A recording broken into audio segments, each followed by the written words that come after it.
Yo, what is going on, everybody? Hope you guys are doing well. My name is Dylan, and welcome back to another video.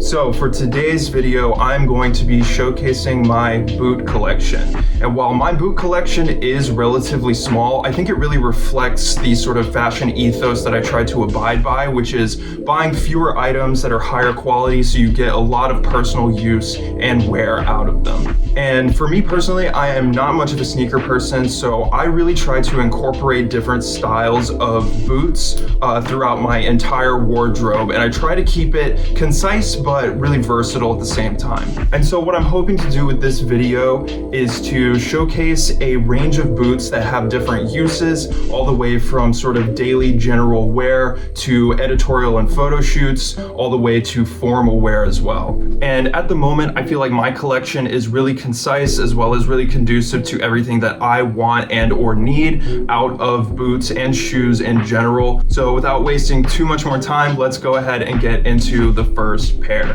All right, so first I want to start off with something simple that you guys have probably all seen before, if not already own a pair of. So these are blundstones. So specifically, these are the 063 men's dress boot blundstones. This is my go-to shoe. This is my daily beater that I basically will do anything and everything in. And because it's a Chelsea, it's super easy to throw on, super versatile, and easy to style with pretty much anything that I have in my wardrobe. And these boots in general are some of the best leather for the price point. They're treated for extreme water repellency, and they have really held up over time. I've been wearing these boots for probably about 4 years straight at this point, and the leather has really worn in super beautifully. So you can see it's got this nice sort of like supple, soft, broken in feel as well as look. Also, the ribbing is kind of tearing a little bit, but I think it just adds to the visual aesthetic of this shoe. I mean, this thing is like super worn out, but I do basically everything in these shoes.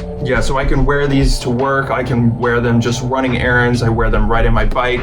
Yeah, and I think that they've just worn in super well over time. So I actually cannot recommend this Chelsea boot enough if you don't already own a pair of these. I was actually torn between getting either these or the Doc Marten Chelseas, but I'm so glad that I went with the blundstones because I'm not so sure that the Doc Martens would have held up as well over time. I think that the blundstones just are made with a slightly better quality leather, and it really shows. Okay, so next up on my list as far as just general daily wear, I gotta go with the Danner Tachyon. So this is specifically the Gore-Tex lined Danner Tachyon. So it is a completely waterproof shoe, super lightweight and great for physical activity. I've worn the hell out of these things as well for like the past few years or so. But they really have stood the test of time. These initially, I believe, were created to be kind of like a law enforcement shoe that's kind of like a hybrid between a boot and a sneaker. So with how lightweight they are, they're great for running, they're great for just any sort of physical activity.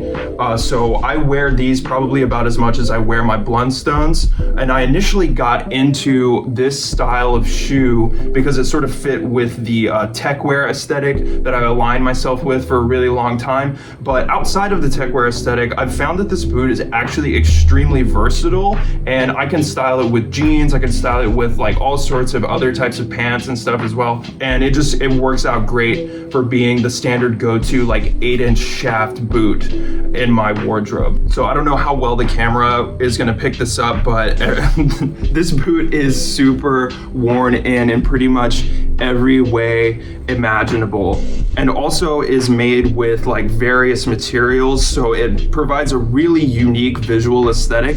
So there's a faux leather toe cap that, as you can see, has a ton of scuff marks just from over the years of general wear, as well as full grain leather accents that sort of house these grommets, as well as the shoestrings. We have our standard rubber outsole, and then everything else as far as the upper shaft of the boot and all other accents are made from a 500 denier nylon.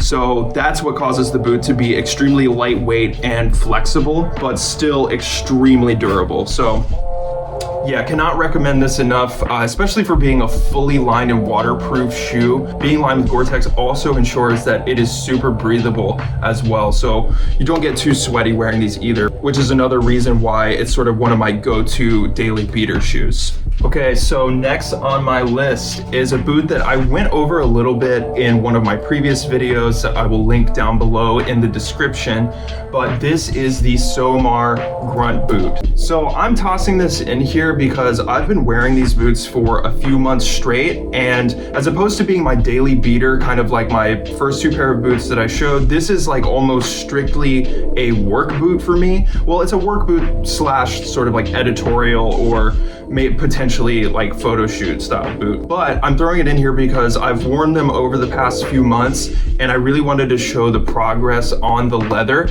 because this is a super rewarding sort of worn in leather look that you get from these boots. So over time, the black dye of the leather has worn away pretty significantly, especially on the toe cap where you can see the natural brown leather underneath. I hope there's not too much of a glare here.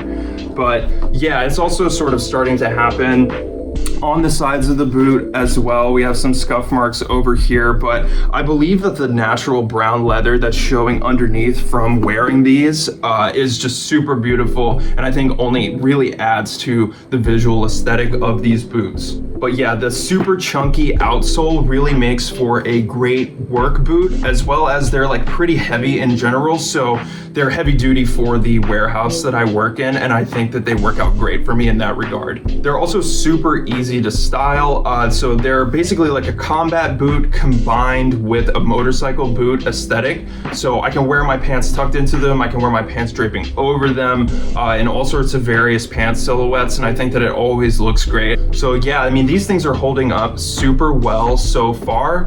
Like I said, I've only worn them for about a few months now, but I'm excited to see what SOMAR does next in the next iteration of these boots, because I may have to pick those up as well. Okay, so moving on from my casual daily beater style boots as well as my work boots, now I kind of want to get into more of my fashion oriented or editorial style boots. So next up, we have these. So this is the alyx 1017 9SM Chelsea boot with the black alyx roller coaster buckle. So I know several years ago, alyx was basically putting this buckle on everything.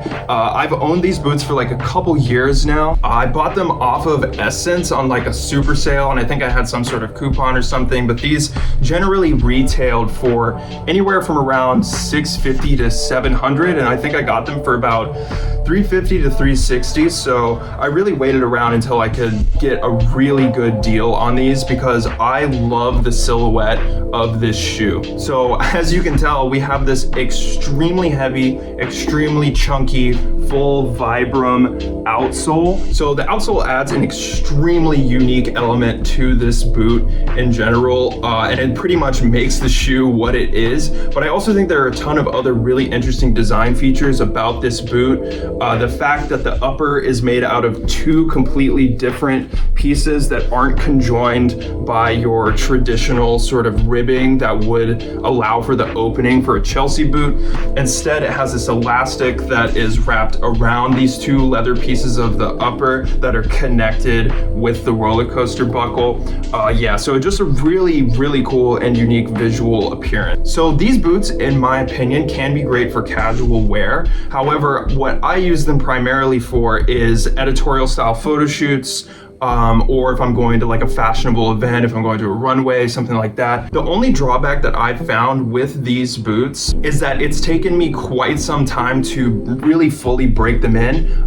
They're pretty narrow. They fit me perfectly in the length at a size 42, which is what I normally wear. However, the width of the shoe and the leather in general has been pretty difficult for me to break in. So I can kind of only wear these for maybe like a few hours at a time before I need to switch into something else. But I've given these to a lot of the models for my brand to wear because I think that the aesthetic ties in really great with all of the interim clothing. And because of the huge outsole, they're not necessarily as easy to style as say like the blundstones are, but I just love this look, and this is a really high quality leather as well. So I'm hoping to break it in soon so I can get some more use out of these. All right, so last but not least, I have another pair of either editorial or formal wear boots, and that would be my Margiela tabis. So anyone who's aligned with any sort of online fashion sphere, or if you know anything about fashion at all, you have definitely seen these things around. I mean, they're a super popular shoe. They're probably one of Margiela's most famous products in general, with the iconic tabi split toe. So I picked these up a few years ago as one of my all-time grails of a boot, and I basically mostly wear them to formal events. I've worn them to some photo shoots like for my brand, but I love the sort of classic boot silhouette that this has, that just has this sort of slight abstraction of having the split toe. And even though I use these mostly for formal wear or for photo shoots, I found that they are extremely easy to dress up or dress down. I think that these look great with just a pair of jeans draped over top of them too, which is something that's really interesting about this shoe in general. And for general versatility, I decided to just go with the 1-inch block heel, which I think makes them a little more versatile to dress up or dress down and sort of pair with a bunch of the other stuff that I have in my wardrobe. So the tabis have a hook and eye closure up the side of the shaft of the boot right here, which doesn't seem like it would be too secure, but honestly, these things don't really come apart whenever you're actually wearing them. And so yeah, this is one of my all-time grails. Love the versatility of this shoe, and I don't wear them as often as I would like to, but I know that I'm gonna get use out of these things for years and years to come. So I'm super stoked to actually own a pair of these. And so that about does it. So I hope that this list was a good representation of sort of a concise but really versatile list of different shoes that all sort of perform different functions in my wardrobe. Thank you guys so much for watching. My fall outfit rotation video should be coming out probably in the next month or so. I have some great new staple pieces and additions to my fall winter wardrobe that I can't wait to show you guys. And I know that this video was super short and sweet, but I hope you guys enjoyed it. Please like the video, comment down below, tell me what you want to see next, subscribe to the channel, and ask me any questions. I'm always available to respond to people and to start conversations based around anything that I'm covering on the channel. So thank you guys so much for tuning in, and I hope to see you in the next one. Peace.